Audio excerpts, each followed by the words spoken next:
जो बात वो कर रहे थे कि ट्रस्ट जो है उसका मामला है, पाकिस्तान जो है वो एतमाद की एक फ़िज़ा बनाने में कामयाब हो गया तो चीज़ें आगे बढ़ेंगी। आप मेरे से पूछ रहे हैं? जी सईद साहब, आपसे पूछ रहा जी। फरूख साहब, पहले तो आपका बहुत शुक्रिया कि आपने आज अपने प्रोग्राम में इनवाइट किया।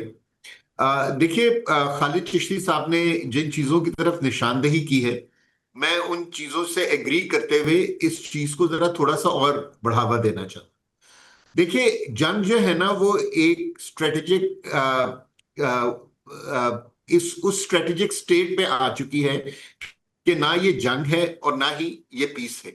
लेकिन इसकी वजह से पूरी दुनिया जो है वो एक इकोनॉमिक क्राइसिस में चली गई है, क्योंकि गैस और ऑयल की प्राइसेस बहुत स्काई रॉकेट कर गई हैं और तकरीबन आधी दुनिया जो है वो रिसेशन में जा रही है।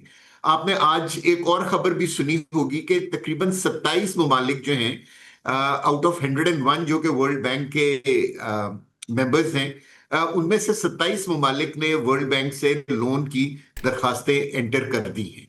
जिसका मतलब ये है कि जो है ना, कंट्रीज के लिए बहुत मुश्किल होता जा रहा है। और इनमें से ये 27 की 27 कंट्रीज जो हैं वो अमेरिका की हलीफ हैं।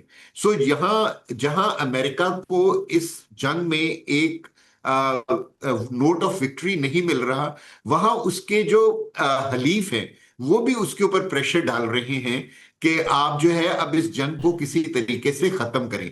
और यही वो चीज है जिसको ईरान इनकैश करना चाहते हैं। इनकैश वो इस तरीके से करना चाहता है कि वो गारंटी मांग रहा है कि मेरे ऊपर दोबारा अटैक नहीं होगा अगर मैं सीज फायर के लिए एग्री कर जाता हूं। देखिए, उनका ये जो ट्रस्ट है वो इसलिए अमेरिका पे नहीं है क्योंकि पिछले 2 सालों में 3 मरतबा जब ईरान अमेरिका के साथ पीस टॉक्स में इन्वॉल्व था तो इसराइल ने अटैक कर दिया।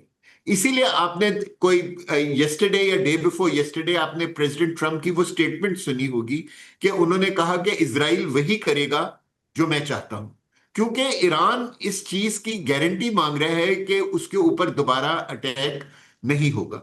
और ये गारंटी इस वक्त अनफॉर्चुनेटली कोई Muslim country including Pakistan Iran को नहीं दे सकता। इसलिए सब ये कोशिश कर रहे हैं कि किसी तरह चीन और रूस जो है वो भी इस सालिसी का हिस्सा बन जाए। और मेरे ख्याल में अगर हमारे फील्ड मार्शल यहां से चाइना जाएंगे और प्राइम मिनिस्टर ऑलरेडी आज वहां पहुंच चुके हैं, तो चाइना से कहा जाएगा कि वो भी जरा थोड़ा सा ज्यादा खुलकर अपनी पोजीशन को ले और एक इस इलाके में पीस का गारंटर बने, जो कि उसके अंदर बहुत कैपेबिलिटी है। चीन ऑलरेडी ईरान की फेवर में बहुत कुछ कर रहा है और करता आया है। लेकिन मेरा ख्याल है अब टाइम है कि जो एक लेटर ऑफ इंटेंट जिसके ऊपर दोनों पार्टीज एग्री कर गई हैं, अगर उस लेटर ऑफ इंटेंट को एक कोई सैंक्टिटी देनी है तो किसी ना किसी ने इसको एक गारंटी भी देनी होगी कि इसराइल दोबारा अटैक बिल्कुल नहीं करेगा, और बिल्कुल अगर अटैक करता है तो क्या यानी उसके खिलाफ क्या होगा। रेपोकशन। तो ठीक है। मेरे ख्याल ये एक ऐसी चीज है जिसका हल निकाल लिया जाएगा। और मैं बहुत पुरुमीद हूं कि अगले एक हफ्ते के अंदर अंदर, शायद ईद से पहले ही, हम सीज फायर के एक्सटेंशन का सुन लें। ठीक।